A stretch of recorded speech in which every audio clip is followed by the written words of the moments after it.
জীবনের শ্রেষ্ঠ উপলব্ধি হেঁটে হেঁটে।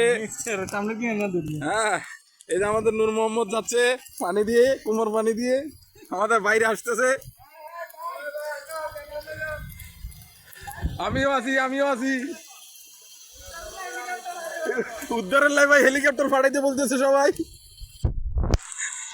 একটা উপলব্ধি জীবনের, কোমর পানি দিয়ে হেঁটে হেঁটে যাচ্ছি বাড়ির উদ্দেশ্যে। দেখি কি হয়, যাইতে পারে কিনা শেষ পর্যন্ত। দোয়া করবেন সবাই। আর এই অবস্থা কত কষ্ট, ওখানে বাসায় পানি উঠে গেছে, সব ডুবে গেছে দেখেন।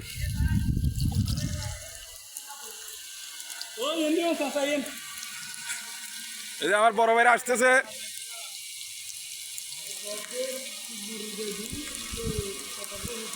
কোমর পানি দিয়ে কষ্ট করে মেন রোড দিয়ে আমরা হেঁটে হেঁটে হেঁটে হেঁটে হেঁটে হেঁটে যাচ্ছি। দোয়া করবেন সবাই, যাই যাতে ফেনী পৌঁছাতে পারে, বাড়িতে শুকুচুলে পৌঁছাতে পারি। সামনে আরো পানি বেশি, সেখানে আর বের করতে পারবো না, তাই এখানে এসে পড়ছি। আল্লাহ হাফেজ, ভালো থাকবেন সবাই।